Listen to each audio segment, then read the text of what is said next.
South Africa sanibingelela ngenza kwethu kuphi noplan khona ngeendawo ngendalo lo mduduzo ngamkhwanazi sivela kwenhlangano ke ithuleleni organization ke okuyina non-profit organization ke ezinze khona ngapha ke KwaZulu Natal ke ngapha ke eThekwini ithuleni ke inhlangano ke kuyabhekana kaneyinkinga kakhulu zabantu la khona beletha ama issues abantu ke siwadila nawo ngokwehlukahlwana kwabe waletha kuthina becela ke usizo ke wona umthamo ke umningi ke singeke sawuhlafuna siwugwinye wonke kodwa ke bakhona bebabe nenhloso sikwazi ukuthi sibalekelele based on ukuthi ke i-capacity yethu suke ikwazi ngaleso sikhathi ukuthi responde kuloma issues abasuke bebhekene nawo kuningi kakhulu sekuvelile ke kuthina but ke kwamanye ama cases esiwenzayo ubona ukuthi lawa ke aye adinga uhulumeni ukuthi angeneleke ofishi kwesikhathi ke asikwazi nayo ukumthola uhulumeni ke abanye bagcine bengazange basizakale ngenxa yokuthi ke iminyango kufuneka ba referelwe kuyona efuneke ibasize isuke singakwazi ukuthi ke si reach out kuyona ke kuningi ke kakhulukazi nje ke kubantu ke ababhekene nama issues e-GBV ingane isuke ehlukumezekile ngokocansi ngabe mhlambe abuse ukushayeka abesimame nabo suke beshayekile abadinga ijustice ezinkantolo obona ukuthi ke kuma cases abo badinga ukuthi ke la engazuthi ngangena ijustice but ke ingahambi yonke ijustice noma ngabe sekhona amaphoyisa afike abophe but ke khambe kudinga ukuthi ke kube nephathi efuneka idlalwe ke osonhlala kahle ke okunye ke siyakwazi ukubathola ukuthi mhlawumbe case asikwazi ukuthi siwathole ke ngenhlanhla ke enkulu ke uNkulunkulu emuhle ke kuye kuvele ke abantu esebethe bafunda bagogoda ngokweziziqu zabo ezahlukahlukene emkhakheni yabo bese bethi thweleni ngoba nathi siyakulandela sifundile nazi izitifikethi zile ngodongweni emakhaya but mhlawumbe umsebenzi asinawo siyafisa nathi mhlawumbe ukuthi ke si reach out ukuthi ke sibuyisele back emphakathini sizolekelela inhlangano ke ithweleni ke ngakulawo makhesi asuke ibhekene nawo ke sibe nenhlanhla ke kakhulukazi ke sakwazi ukuthi ngelanga sitholane noDokotela uMpanza uDecember Mpanza ke i-therapist ke ukhona futhi nalapha na e-University of KZN ke kwi-campus ase-Westville campus nakhona futhi u-HOD kuyona ke umkhakha lo we-therapy ababhekana izimo zengqondo saphinda futhi sathola ke usizo kuthiwa ke uNokwanda wakandevu ke naye oyi-private sonhlala kahle social worker ke naye osebenza ke ecala engekho ngaphansi kahulumeni ke baningi ke nabanye abavelayo nakabanye ama-province abebathi siyafisa thwele ukuthi sizokulekelela sibambisane nawe nanamhlanje ke kunodadewethu ke naye ke ose was-approach wakune gathering ebikade ila ye-Africa indaba ebila e-KZN ihostiwe ke uhulumeni waKwaZulu Natal ke sahamba ke sayohlangana ke khona nathi siyobungaza kanti ke ngizo-approach udadewethu naye ke sonhlala kahle kodwa ke osebenza bucala ozimele osithi ethweleni ngiyajabula ukubona ke ngiyafisa nami ukuthi ke ngilule isandla ngokweziqu zami ngiyifundele ngokwemfundo yami nami ngilekelele abantu bakathweleni ke ukhona udadewethu senamhlanje ke ake sibe naye sike sinje ukuncokola sixoxe naye ukuthi ke ubani wakabani ke uvelaphi ke ikuphi ke athi ke ukuboneka kathweleni nabona ukuthi yena ngakwazi ukuthi ke adlale indima yakhe kukhona ke angeke ngisondeleke ngizomethula ke ngeke ngizwe nasi siphalaphala ke sasonhlala kahle ngapha ke sawubona dadewethu Sanibona bhuti njani? Siyaphila njani? Siyaphila. Mina nguThuleleni wena ubani? Ngisena ngiqamba kanathi nguThuleleni. Lona gabe sesikubiza ngalo lelo. Kodwa ke mina nguDlamini Promise ngusonhlala kahle from a-TP Wellness Center which is i-practice yami engiqalele yona. Okay. Yes. TP for Tholakele, then Promise, P for Promise. Yes. So it's a TP Wellness Center. Okay. Yes, office lamely based in Mhlanga opposite Ocean Mall. Yes. Sonhlala kahle uma ngabe ngifuna ukuba sonhlala kahle iziphi izifundo efuneka ngikhethe kuzona uma mhlambe ngisase school toward to tertiary institution. Usually for a social worker most ase high school ayikho structured kakhulu like i-physics ukufanele ube ne-physics ube ne-math. You can do geography or life science ne-maths lit mina ngangenza i-maths lit esikoleni but mase ufika enyuvesi ila kusuke sekufanele khona ngempela kubhekwe i-pass rate yakho mina ngifunde e-UKZN ila bebheka ukuthi uphase kanjani amapha ama-subject owenzile bese beyakushuzisa bona if kuukuthi umejhe wenza i-social worker but umejha let's say umejha nge-psychology noma umejha nge-criminology khona anthropology it's very important ukuthi mase ushuza ama-second majors wenze sure ukuthi umeshisa lokho kuzohambiselana nawe but i-social worker nje on its own it's a structured degree of 4 years. Okay. Yes. Masufundile-ke wagogoda amathuba omsebenzi anjani ngoba siyabona nje bahleli namanye naba bayahla bayanyuka la bagcwele nopende la ebusweni bayiphephathile bahamba ngamahili kuyagraduate laphana but after graduation-ke umsebenzi injani kule mkhakha wakho? To be quite honest, the issue unemployment in South Africa is very high. Not only kwi-social worker kuphela, but nakweminye imikhakha amathuba omsebenzi nje angabile kakhulu. Lokho kwenza ukuthi noma intsha umuntu esefundile but ehlala ekhaya angaqasheki kalula kuba nzima kakhulu futhi makuwukuthi awunayo experience. So kusuke sefanele-ke lapho usebenza uyikhandle kanzima like for ukuthi uzuqala i-practice awukwazi ukuyiqala ungenayo experience. Fanele at least minimum bekuwukuthi uno 5 years experience uzuqala i-practice yakho. Yo. So as for uhulumeni uyakwazi ukuthi ekuthathe, it can be ugovernment noma kuwukuthi uthole umsebenzi kwi-NGO. Coming back kule issue yakho sis enibhekene nayo. Ile experience kufuneke uyizuze kubani? Ku-government noma ungaphandle uhlele ekhaya makhona umsebenzi owenzayo uyakwazi ukuthi uyigcine le experience lo 5 years abawufunayo kwenzeka kanjani? For i-experience kuzoqala i-practice yakho, it can be u-government noma through i-NGO. Mina ngisebenze ku-government but I was under i-contract ngaphinde ngasebenza kwi-NGO. So kuyadepend but kule field le engikuyona i-social work. So if now I don't get a chance government, I don't get a chance from any organization, shuthi-ke ngihlele ekhaya? Kuleyo phathi angeke ngibe nalo ulwazi kakhulu, angifuni uqamba amanga. Angifuni uqamba amanga kakhulu, angifuni futhi ukunika umphakathi i-information e-wrong. What I can advise ukuthi noma ngingathiwa usufundile, unezimo ey'njani, umsebenzi awutholi, but try lokho waziyo ukuthi ugude kukona. If it means go for farming, if kuwukuthi uthanda ukufama, zama. Akhona ama-funding, you-apply ka-agriculture bajwayele ukwakhipha ama-funding. Applyela for funding if kuwukuthi interested kwilokhunja kwi-farming. Leyo nto leyo ucabanga ukuthi uyakwazi ukuyenza kangcono. Into ebalulekile ukuthi into iqale. Mase uyiqalile indlela izoba khona yokuqhubeka.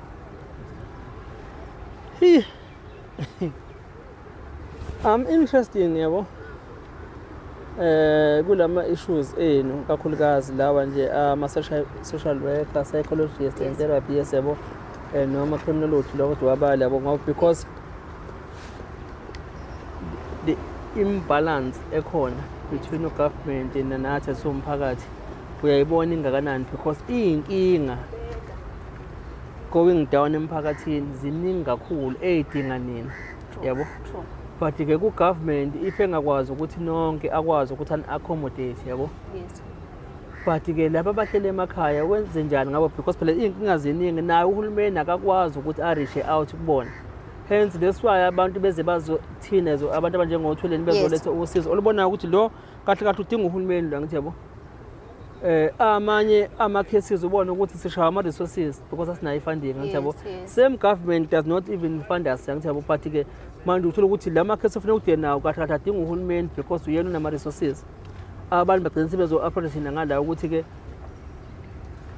yiphi indlela mhlawumbe okungenzeka ngayo to cover up lesi space sokuthi ke noma abantu behlele emakhaya inkosi ama-graduates uhulumeni akwazi ukubasebenzisa mhlawumbe i-practice yabo bogcina bekwazi le mhlawumbe ukuthi nabo bathole le experience baphumeke baye ngaphandle because thina sazi ukuthi nje uma ufuna ngibe-social worker ngifuna ngithole clinic social worker noma uthole ama-officer ka-social development ngingazi ukuthi-ke kanti nikhona nani. Yes. Ngiyakwazi ukuthi ngingazizela kunina because i-report onginika yona iyafana ne-report engabe ngiyithole yabo. True. Yes, as u-private social worker ama-services wami ayafana no-social worker osuke ekhulumeni noma u-social worker osuke kwi-NGO. Nanokuthi if i-service yami let's say kuma-cases whereby umntwana ehlukumezekile, especially ku-child abuse cases mhlawumbe kukhona nano-rape phakathi. Yes. So we do ama-follow up, ama-counseling session, we offer i-support even to the family because asikhumbule ukuthi if kuwukuthi khona umntwana oreshiwe ekhaya ayi-affect umntwana kuphela but the whole system as a whole iya-affecteka. Senza njani ukuthi lo mndeni uhleli undawonye u-stick together during leso sikhathi lesi esinzima. So umsebenzi wethu ulo, we do ama-home visit, ama-referrals, because at the end of the day angifuni ukuqamba manje ngithi ngoba nangu-private social worker ngiya khona ezinye izinto nami engingakwazi ukuzenza. But let's say if kuwukuthi i-issue yomuntu idinga a medical attention, ithiwe lapho ngingenelela khona mina to do ama-referral. Okay. It's either leyo nkinga yomuntu ifuna isibhedlela, then we'll do ama-referral ukuthi iye esibhedlela. If kuwukuthi ifuna i-specialist, usenza ama-referral akanjalo. I'm also working with uDr Mkhize. Okay, naseyibhedlela uyangena?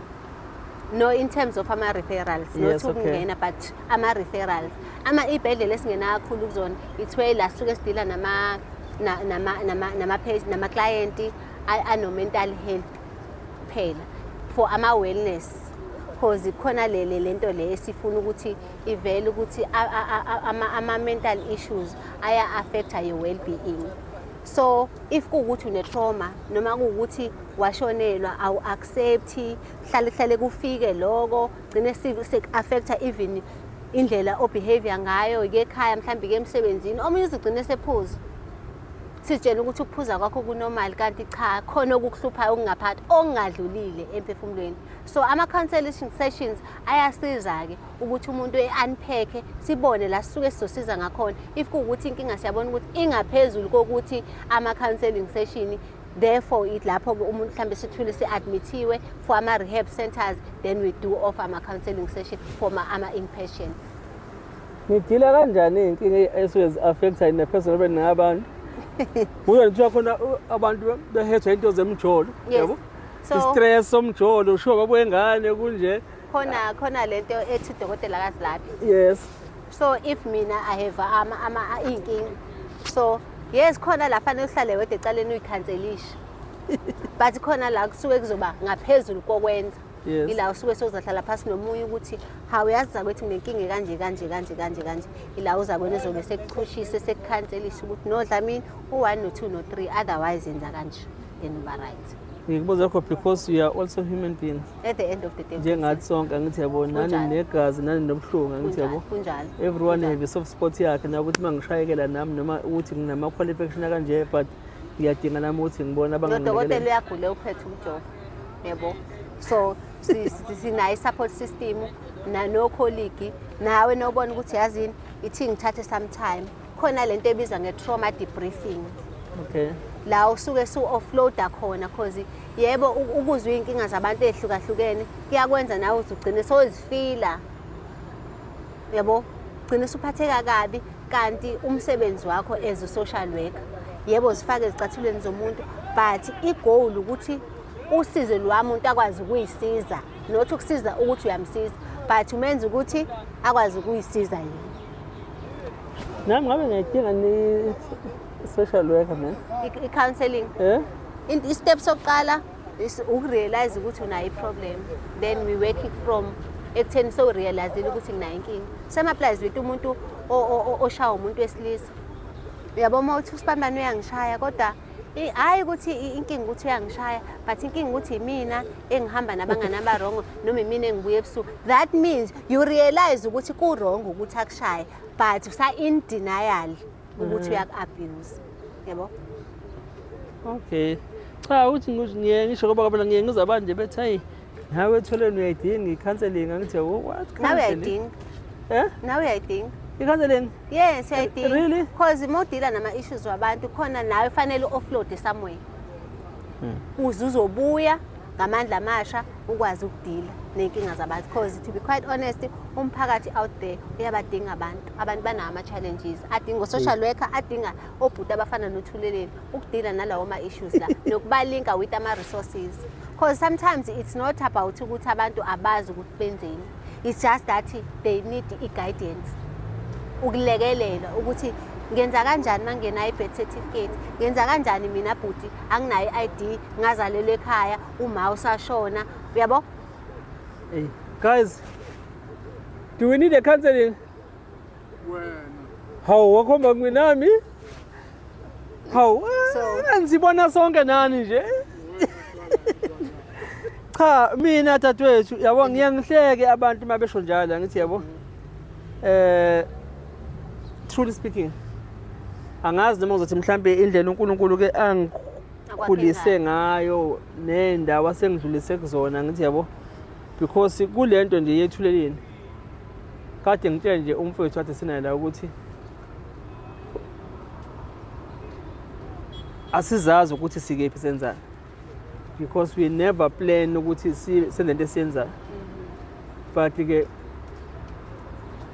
I only remember ukuthi enganginakho emqondo ngifuna ukwenza ukuthi ngifuna ukuvula i-organization eyayibizwa ukuthi ithuleleni crime and substance abuse because by then I was still in brand bars yabo so I wanted also to go and make an awareness kwi-youth ngaphandle ukuthi nabo bangafoli kule trap nathi sifole esingene kuyona therefore ke ngaphuma ke sayilejitha ngayenza sihambele ezikoleni angithi yabo yes yabo never even think ukuthi ngoke ngidene nama issues abantu abagulayo and so forth abashawe i-GBV and everything yabo but iyahamba yona iyagcina isishintsha yona ukuthi isibeke la sikhona njengamanje because kwakufika abantu abe-GBV sikwazi ukuthi siyabasiza but uma uthi uyanqonqoza eminyango lethu ucela funding kuthiwa wena le scope awungeni ngaphansi kwaso because there's no GBV ngaphansi yabo category oyenzayo wena you say crime substance abuse stick to that yabo so ugcina manje ubona labantu ngathi ngibavayela ngaphandle yabo and then that's when we change ukuthi sibe sizobe i-training organization. Yes.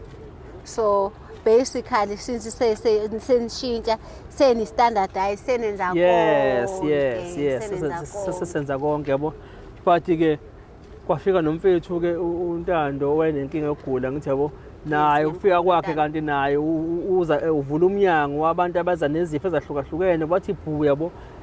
Yes. Of which we never plan. uNkulunkulu wasibeka la sibe khona njengamanje yabo. Nani mhlambe nimanihlele emakhaya manibuka uthweleni uthweleni yabo sigudla nje olwandla sazi nokugwedla isikebhe uNkulunkulu losigwedlayo ukuthi kusasa sizobe sibeke pha sazi last week nje kade siqiqe empangeni udadewethu nangu lo nimbona ogulayo ngithi yabo sinenhlanhla yes konke lokho ngithi yabo but ke coming back kulesi simo sami sokuthi there's not even a single day la ngithi khona ngiaffectekile mhlambe ngiyaqwasha ebusuku yabo that's why ngithi angazi uNkulunkulu ukuthi wahlelana ngithi yabo ngathi yabo khona lento ethi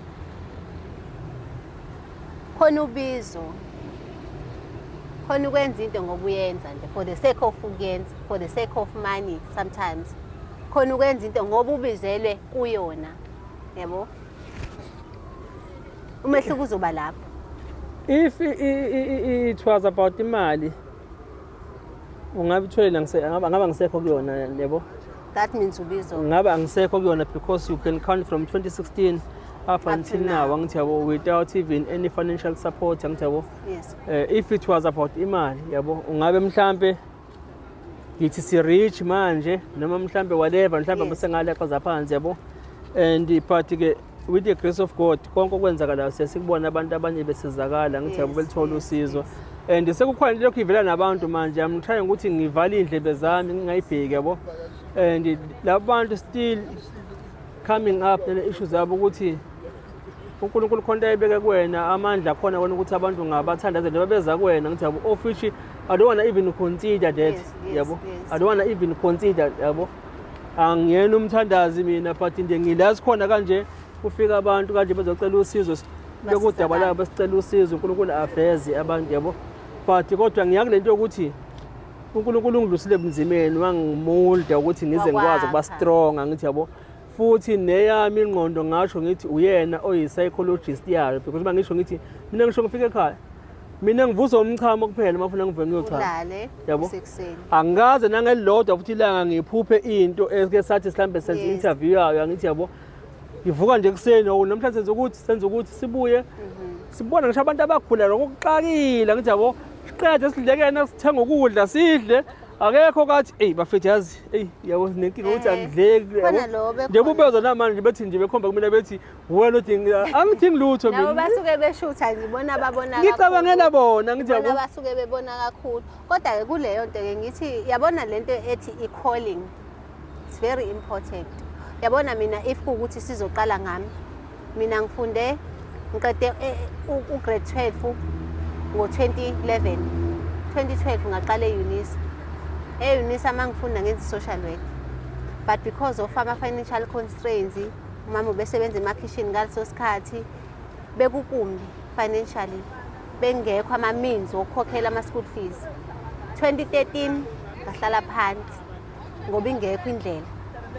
Ngithe mase ngihleli phansi nga-applya kanti ngizothatha i-UKZN 2014. Ngathatha for funding, i-rest ne-firm offer, but not in social work. Kwenye i-degree kwi-Bachelor of Social Sciences. Ngayifunda 2014, 2015, 2016. Kuthe ngo-2016 sengiyokwenza i-3rd year. Mind you, sengiyokwenza i-3rd year. But because uthando alipheli entweni makuwukuthi woyithanda ngempela. Because I kept on applying. Sengiyokwenza i-final year komanxa ngi-acceptwa kwa-social work. Ekhaza ngize ngibatshele sengishiye. Ngabatshela unyaka sowuphakathi ukuthi angigrade kunyaka ozayo ningalindi ukuthi ngiyagrade. Ngisayi-1st year. Why? Because benginalo uthando. Into moyithanda futhi ukholelwa kuyona. Abukho ubunzima obungako noma bukufica endleleni but uNkulunkulu usuke wabekile amandla kuwena. No, hey, sisasazi angazi things of the calling and everything ngabe sithi mhlambe ngiyabonga makuthi yiloko ubizo uNkulunkulu ngiyalibonga ngoba ngilolelo lambe losifaka emanzini thiwa siyabonga senza ukuthi but ke shutho lakho Jehova ngendlela yakho yabonga into engathi ngiyalibonga kama ukuthi ilona nzabo but ke we still keep on going and we are strong akukho la ukuthi sinenkinga khona sisaya phambili because i-aim phela ukusiza umphakathi nabantu abathwele kanzima emakhaya irrespective with or without financial support kuyeshaka phela ukuthi ma umuntu ekude uthola ukuthi ngoba asinayo transport kahle etholeni ama office and everything naso staff sisodwa ngithi yabo but nabo mabevuka babheka kumina ngithi yabo and mafuneka sambe futhi balambile nabo bafuna ukudliwa endleni phela whatever sama kufuna kufaka petrol kufuneka bageze nabo konke lokho kuyashaya ngithi yabo but kodwa because they are keep on going ukhombisa nabo uNkulunkulu ke ngathi enhlizweni zabo ukwazile ukuthi athinte ukuthi ke kulungile siyohamba iboshwa noma izacile kunjalo uma ufuneka sidla udaka ngendlela siyoludla udaka yes asikwazi ukwacebisa inkulumo yes angithi akekho umuntu wake wafedla udaka yabo naye imsundi yalidla nodaka emfuleni yazi inkakala ihlala emfuleni kodwa uNkulunkulu nje nathi siyaphila kunjalo ubekwa yenye kathuleleni so mina ngithema ngibuka ama video wakho bengibeli ngwalandela vele okay so khona lo mntana omncane obena 12 owompostile lo wagcina sedlule emhlabeni oh yes sengiyamkhumbula naye lo wenenkinga yemehlo yes abebaningi maningi ama cases ojwayele ukwaposta ngwafollowisha amanye wawo because if kuukuthi umuntu ocurious hleli ubuka izinto ezenzakalayo emphakathini around la uhleli khona because kubalekile ukuthi wazi ukuthi kwenzakalani so amanye ama cases okudile nawo ngiyangibona ukuthi nami I can offer ama services wami for a counseling session for lapho umndeni osuke uxakeka ngakhona especially lapho osuke ufuna khona i-support ya social worker ngabe ukululeka ngokwengqondo ngaba ama referral ifanele ba refer ngabe support ukuze bathole lokho abasuke bekudinga because sometimes as I've indicated before ukuthi abantu not ukuthi abantu abazi ukuthi ifanele benze njani it's because they need their guidance ukuthi usuka la uye la usuka la uye la badinga lo lathando ne-support kuphela because umsebenzi we-social worker akukona ukuthi usolve inkinga zomuntu but ukusiza lo muntu akwazi ukusolve inkinga zakhe kuma cases whereby umndeni uthola ukuthi khona ingane ereshiwe ekhaya senza kanjani ukuthi lo mndeni ubumbane ube strong ukwazi ukumelana nesimo ukwazi ukuthi uyinika kanjani i-support lo mntwana wabo if it's an abuse eyenzeke within the family benza kanjani ukuthi badetachha ama feelings kuze kutholakala ijustice because khona lama cases enzekayo emphakathini ekhaya kuthiwe no ngoba umalume sizoyikhuluma izodlula umntwana uzokhula bangabuka ukuthi ama side effect wa sexual abuse enganeni ohamba apheliphi yabo so nje merely my services is to support. It can be amakhaphuli noma umntwana noma umuntu omdala noma ifamily as a whole that needs i-support and i-guidance from u-social work so ama services wami agxila kakhulu lapho okay yes yo thina basinamali nkosi yami washuza uthwelele ungenamali sokwenza kanjani sometimes awusizi ngoba na kufuna ukugain yes but usiza ngoba na kulula isandla khona lento gogo amajayele ukuthi isandla esiphayo sibusisekile kunesandla esamukelayo. Yes. Yes, ngingangathola mali ngokusiza abantu like abakwithuleleni. Yes. But along the way uNkulunkulu will bless me kakhulu kunaloko ebengizokuzuza. Thank you so much. Yes. Cha ngiyabonga South Africa uNkulunkulu ke usesilethele enye ingilosi engena nayo ethimbeni lethweleni ezogqisha yabo sesiyazi nje manje ukuthi ke uyanda leli butho lethweleni liyaphambili. Yes, ama services nawo yabo. Nitholakala phi ke abantu abakudingayo mhlambe privately abafuna ukuza nokuthi ke range kanjani ama charges eni yabo? Okay. Mina i-office lami semhlanga opposite Ocean Mall ngizoyishare business card. Inamba engitholakala kuyona inamba yocingo, ngiyatholakala futhi na ku WhatsApp. Okay. Uyakwazi ukufona noma usend text ubook your appointment. So inamba yami ithi 063 93 12 459. Yes. Phinde ithi 063 93 12 459. Yes. Mase kuzoba i-email address yami ithi promisedlamini60@gmail.com. promisedlamini60@gmail.com. Okay. Yes. Ngiyacela ke kubantu ke bangamisuze inamba kadadewethu angithabe kulantu abadinga service ngempela ke ye-social worker ngabe families ngabe couple angithabo naba bakhona bayatholakala hence seshilo ukuthi i-office lakhe lilaphana ke emhlanga ke ngingamcontacta ke kuleyo number yabo. Ama prices enu athini? I-consultation yami u-300 Okay. But we also accept ama-client ano-medical aid. Yes. So ama-standard rates with our medical aid awafani nawa-cash. Okay. Yes, kuhambe kanjalo. Okay. Ibhedlela lezi eyi-privately niyasebenzisana nazo mhlawumbe kuye kubodokotela since mina kwi-surgery engisebenza kuyona ngino-Dr. Mkhize. If ukuthi udokotela uyabona ukuthi inkinga yakho idinga isibhedlela, then uyayenza i-referral to esibhedlela. Okay. Yes. No. I'm happy. South Africa ke abantu abasha laba abafundile abakhona ngaphandle njengamanje ke asebekwazi ukuthi ke bakwazi ukuthi ke bathi bayazisebenza abacela ukubuyisela back emphakathini.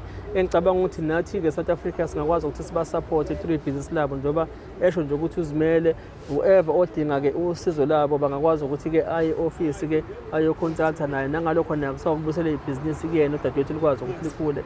Engicabanga ngayo futhi ukuthi naye embakha nathi ezithuleni organization mhlawumbe kuzobenza naye ukuthi naye ke akwazi ukuthi ke eskeletheke umsebenzi wakhe nokuthi nawe aziyo baningi bangishayise ngibabayele sisebenza nabo khona uDokotela uPanza osesinokwanda esizokuthimanisa nabo nikwazi ukuthi nibonane nazane.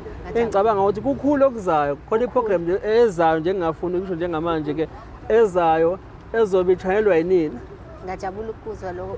Ngiyajabula ukuzwa usikazi ukulini. Ezobe ichayelwa yinina nama victims asedlule esandleni sethu but manje asephila. Kuningi but ke angizofuna ukuthi ngiendle njengamanje we still have to sit down nani sikwazi ukuthi ke program sihlele iyeza yona. Ngijabula ukuzwa, ngajabula nami kakhulu futhi leli thuba. Okuye ngikushiyile ukuthi since sisemhlanga elinye office lami lisembumbulu. Okay. I mean lokhu eMazimtoti. All right. eMazimtoti we will share i-address nayo as well. Yes. Cha ngiyajabula mina sonhlala kahle. Namsezoye ngihlale ngithi sonhlala kahle ungixilwe ngikhanda. Cha mina ngiyanisaba nje nina ngithi yabo. Yini ewenza ukuthi usabe? Ngiyanisaba yabona laba abadila nengqondo laba kuthiwa i-psychologist. Yes, psychologist. Yes, ngithi yabo. This is funny but not it's fun enough because into umuntu adlula kuyona. Laphana ke ejele uyathanda you have to go through laba bantu if you are being prepared ukuthi ukwazi ukuthi uconsider for the parole ngithi yabo. So now social work and psychologist sithi sinisibophe laphana yabo. Sithi hey uyabona psychologist ungakhulumi kakhulu ngithi yabo. Ngoba ukhuluma kakhulu uvela bhala ukuthi awuyahlanya lo ngithi yabo. Aja usihlala kakhulu manje kwathi uyahlanya kanje la uphumi. Wenza kanjani? Wenza kanjani? Ngabagcine phela ngithi yabo. Until bekubona ukuthi right. Yes ngithi yabo. Athi futhi uma uzothula futhi yabo. uzobhala ukuthi hayi lo ingqondo yakhe ayithathi kanti engage. and laba abantu engibabalayo iyona key i-report yabo. True. Kakhulukazi lo wengqondo angithi yabo. Yes. Yabo. And I still remember even abantu mina engahamba kubona yabo. Ngiconsulta nabo lama social worker ne psychologist yabo. And yazi manje uminqile ukuthi uNkulunkulu wami ngoba phela akakhombisa i-report. Ngisho into wrong, ngisho kanti sengiyabheda. Lucky enough yazi ngeke ngasebenze wesifili. Medium B. Ikhona impela esengilapha Medium B ngo-2019. Ongase ngiphumile 2019 ngangenza i-4th year. Yes. So ngahlala khona for 6 months ngenza ama-practicals wami. And lapha ngagaina experience enkulu. Kakhulu angifuni uqamba amanga in terms of ama-reintegration services. Yes. Ngiyawathatha nama-client kanjalo. Senza kanjani ukuthi lo muntu ophume ejele abuyele emphakathini without any stigma, without any discrimination, naye azibone umuntu obalekile njengawo wonke umuntu without ukuzifila engathi unomehluko. That's where because ngine-backlog enkulu laphana ka-Department of Health Service angiyabo.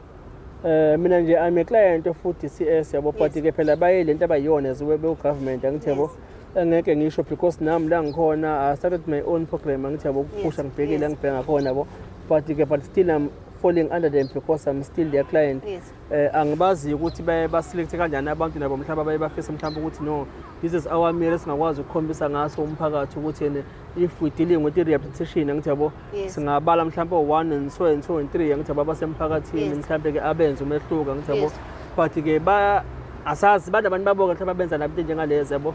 So abantu abanjengani bathi ngalakhulu lapha because labantu abalapha ngempela iningi labo sele hlala isikhathi esiningi lapha ngaphakathi bayakudinga ngempela ukuthi baxilongeke yabo esimeni sengqondo yabo ngoba ukuba lapha kwenza ukuthi uphile kowakho umhlaba as a CD eshawa upause yabo ngoba ndlela ingoma esishawa upause because yazi kanjalo ukufika lapha yabona ukuthi ngiyafika njengamanje ufice siboshwe saboshwa ngo-2000 angithi yabo. Sisanomhlaba waso ngo-2000 sona angithi yabo. Asikho kulosiphila kona manje. Asikho lo 2026 angithi yabo. So manje noma kuxoxwa uma kufika igenge engene kulonyana noma last year ekubona ngaphakathi bona baxoxa ngento yamanje angithi yabo. Na uzohlala useqala ke exoxe zakhe zakudala zo Chuck Norris angithi yabo ukuthi so laba abantu bakuthi ukuthi bayidinge i-psychologist and social worker but ke out of all ama programs akhona within the Department of Social Service there's one program okuyiyona eyakhe lo Thuleleni engingathi mangathiwa nje angiliste mina namanje u-DCS I can list that program as number 1 out of all even one nifola ngaphansi kwala program. Aggression. Not aggression. Which one? The program of spiritual worker services. Amasonto. Oh leba kezansi. Yes, that is number 1. Konje pastor lo ayawubani? Baningi phela ngithi namasonto ahlukene ngaphakathi ngithabo ukuthi for them to have that part ngaphansi kwe development care. Ukuthi bavumela amasonto. I will tell you how. Ukungena kwabefundisi lapha benza umsebenzi wenu ube lula. True. Owenu. True. Because laba abantu bahlala nathi that period of years ningayekho nina ngithi yabo. Nina niqhama senzosibona nina sesizosha i-robot. Sezophuma. Yes angithi yabo. But ukattend isonto week and week out laba abantu bayakhanselisha spiritually, emotionally and mentally. Attend isonto because kwenza ukuthi nawe uzibone wrong obenzile empilweni yakhe ngithi yabo ukwazi ukuyikhanselisha before uze nawe ube remorseful ukuthi ufuna ukocela uxolo ngaphandle ngithi yabo kubantu ngempela osukela attend isonto mina isonto ilona elingakhila ilona mina elingakhila isonto I'm another right member by the way ngaphansi kwenkosi uNyazi lezulu ngithi yabo isonto mina ilona lelakhe lo thwena umbona namhlanje ngithi yabo because to attend isonto kufika komshumayeli week and week out khona okwakhe ngaze ngaba strong njengoba ngi-strong kanje ngithi angidinge social worker, angidinge psychologist and everything angithi yabo. Ngiyaqamba ngiza kunina nje sengiyazazi vele ukuthi ngenze into wrong. Sengiyazazi ukuthi ufuna ngiyolungisa kephi nakephi nakephi. That's why kuye kube easy ukuthi uma usuhleli nomuntu njengami i-social worker angithi yabo. Yes. I'll take you to the point angithi yabo. Ungikhumbuza enye i-VOD engangi-attendile. Sefikile umndeni. Udeceased akekho angithi washona umuntu wamona. Nangu umndeni kwakuboka mufu khona. Sefanele ke phela abe kudaba lakhe. Ngeke uzumkhulumela umuntu. Yes. Akasa understand ukuthi wayekwenzelani lokho. In denial. Waqala passwordini wake manje umndeni ukuthi kanti usibizeleni. Usibizeleni mawungakazi. Uzosela amaqhubu. Hayi ukuthi naye wasuke wadubula kanti nami ngizokubula. We angithi yabona. Uyabona usazozidefenda kabusha kwathi kusekulate. La fanele kube ukuthi uzozendlala, you understand into wayenza ukuthi yayi wrong first of all, you willing ukuxolisa and go beyond to show i-remorsefulness yakho. And that report ephuma lapha kule VOD it's key. It's open or closing iyona okhiye yabo. But ke njengoba ngisho ukuthi noNkulunkulu wadlala enye indima ngami because if you can hear i-process yami attend i-VOD i-case yami ihambi ePretoria uNkulunkulu wenza nomhlola because mina ama-victims ami they also came nencwadi ezayibuya eGermany zama-families to support ukuthi no we ask ukuthi umntwana release because ngase ngivele ngiqalile way back on 2000 trying to reconcile angithi yabo nama-victims ngikhandwa lona nje isonto but ke u-DCS ke phela ke ngenxa ye-academic ungalista mhlawumbe ukuthi social worker psychologist but njengoba ngisho ukuthi you can even count ama-reoffending prisoners ejele abantu ade be-attend iso nabantu abanga-attend uzobona ama-numbers that is where will give you ukuthi no ngempela let us focus more investment entweni ethinta ama-program esonto nayo-ke ama-recreational phela because nawo kudlala ama-sports yabo kuya-add yabo. Kodwa isonto I think lidlala indima enkulu kumina nabafethu esinabo ngokuhlukana kwamasonto esiwahambayo namanje phela singaphandle together siyahlangana. So in terms of khona lento ekuthiwa i-recidivism abantu abaphumayo bephinde beboshwe futhi. So in terms of the percentage yabantu abasuke bengaphakathi ejele besonta be-right mabephuma ngaphandle do they still continue nesonto noma bavele bafike baphume ngaphandle bebone komhlaba ziphinde ziqale phansi zibaphindisele back? 99.5% ngizokhuluma ngelami isonto. Yes. Another yabo they are in the church. They are in the church. We also even have ama-groups ethu angithi yabo WhatsApp groups that's abo uma nama-program afuneka siwenze nokubavisitha abafethu ngaphakathi ukubanika encouragement they are there. Nabo abafethu bama-Christian angithi yabo nabo they are also there. Kwi-Muslim ikhona phela because njengoba ngisho ngeke ngibabona abaningi la ngithi yabo ukuthi sabeka ngisho ukusonta ngithi yabo but ke nayo because iyayidlala iphathi yawo ngaphakathi yabo because once you master into yesonto ngaphakathi ejele usuke uzokwazi ukuliminate lezo zama-gangsterism angithi yabo abantu abafuna ukugwaza iboshwa abantu abenza amasodom ngaphakathi and-everything nento eyi-negative yabo because sebeyazi ukuthi isikole isonto i-recreational angithi yabo keep her busy program mentally iyakwazi ukuthi ishape umuntu abe lento ngempela ekufuneke yenzeke ukurehabilitate umuntu ke obe ngaphakathi ejele. Yes, ofusho iyona into ebalulekile leyo ukuthi umuntu abe rehabilitated athi ephumeze emphakathini kube kuwukuthi nawo umphakathi futhi ngoba sometimes akuve kubhlungu umbone umuntu ephuma ejele umbone ukuthi urehabilitated but umphakathi awumamkeli sometimes ukumfosha umuntu entweni angasayiyona ugcina umphindisele emuva. Angithi yabona nje ukuthi une-experience wena esejele angithi usebenzile ejele yabo. Yes. We can now ngithi asenze research engafiki ushaya nje uhlakaza public service yabo. Yeah. Mangase ngithi asenze research because right now they are there invested kubona ngemali yama-taxpayers man ukuthi ba-rehabilitated iboshwa ngithi yabo. Yes. Ma-programs okufunda mina ngifundile I have N6 eMajuba College we-civil engineering and supervision. Debate ikhona ekhaya but I never took ukuthi ngiyabo because most ungaphandle ushayela le-criminal record of which la khona unu-DCS esekufuneka ngabe uba khona ukuzovoucher ngathi because ama client abo esibawu government angithi yabo yes ukuthi lo muntu no nansi incwadi umqasheni angithi yabo under supervision if it means yes they are nowhere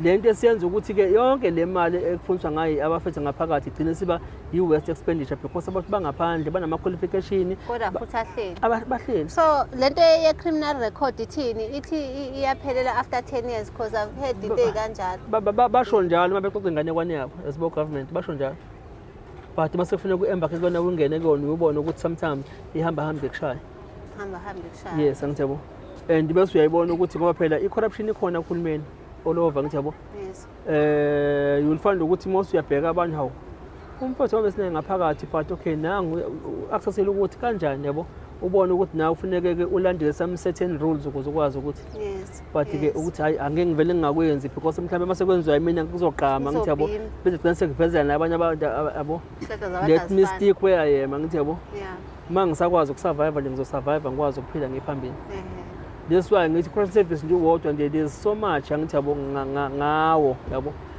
sibe government izinto abayikhulumayo emakuyi public nakuma TV yabo but kodwa mase kufuneka babe ngaphandle ba act ngempela usupport yilokho kosekwenza ukuthi kube khona ama reoffending because umuntu mase phumela ngaphandle phela kuphakwa ngaphandle imali ayikho insifo ogeza imali ngaphandle yabo azikho ingubo zokugqoka imali ngaphandle yefthi ukuthi yabo bese abantu bethatha ukuthi agcina umuntu esenza into esheshayo umuntu agcina esedayisa ama drugs kunjalo for the means of living yes kuba njalo because khona abantu abangena I'm not justifying into ye crime but khona le nto ekuthiwa umuntu omunye enze ubugebengu for the survival yes kunjalo yabo kuba njalo angithi yabo nje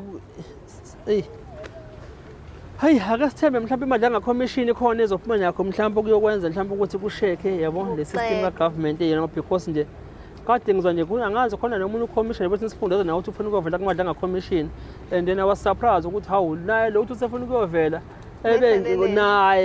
naye kunezakhe naye uza ukuthi kunabantu kumanje abantu uthi ukuthi bayagqoka nebagqoka naye uthi uyathinteka because sasibuka phela singaphakathi nathi ukuthi yes yabo but ke kuningi nje kuningi but ke ngiyabonga mina ithu nami ngiyabonga ukuthi ngidibanile nani namhlanje no bebe busy ngibe-understand ukuthi ubusy ngathi no bhuti zolwe ngimncengile ngeke ngimkhohlwe yena kanti kuzoqondana ke namhlanje kwabe ngiyesibhedlela yes so ngathi mangiphuma khona ufona nje bese ngilikhumulile ikhanda ngenza ikhanda ngashiya lapha esaluni ngisawuqedela nje ngashiya ngathi thi ngigijime ngize lana ngiyajabula kakhulu nami ngiyathemba sizosebenzisana kakhulu niyangifonela nje nami ngiyafona ngiyacheka naba-refer abantu basizakale because at the end of the day aim yethu hileyo mina ngiyabonga nje siyakumukela kaThuleleni ngiyabonga kakhulu bonga mina ngiyathemba nabo abantu bakaThuleleni bazosemukela ngezandla ezimhlophe yabo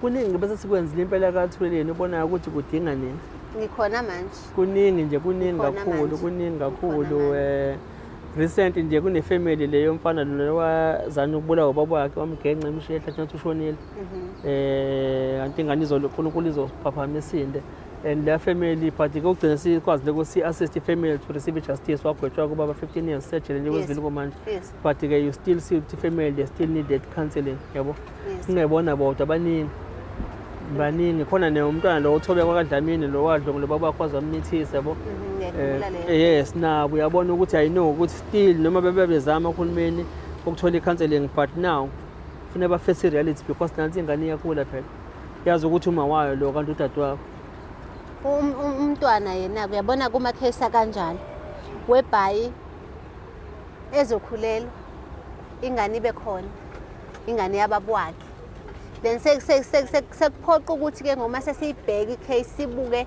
ukuthi yena uya accepta yini ngisahamba nabo nje leya case ifane case kaPhakamani nangilwathiswa intombi yakhe ngeSidi yabo ngiyakhumbula Phakamani ngiye ngibatshele because mina ngithi sengiyakwazi lo mhlaba ongani nokuthi udila kanjani toward umuntu maye prepared kufuneka aphume ukuthi yes ningayiphushela for ukhayela justice ukuthi yenzeke njengamanje but somehow they still gonna meet this person before as a release yes yabo prepared ngiba prepared nje kusebe yabo ngamtshela uPhakamani nabo ngabatshela ukuthi angahamba kwamanje emehlweni but nisazobuya yabo usazoba isipoki esiphilayo empilweni zenu because manibuka le ngane egcekeni ekhaya kuzonikhumbuza yena. Then it's where we have to see ukuthi how to baya accept yini or they just need some time off because phela remember ukuthi umntwana yena akazi lutho and lo mntwana uexpect ukuthandwa ezingane udeserve uthando la mama ningabe umama la gogo ningabe ugogo ukhona nawo wonke umuntu okegcekeni.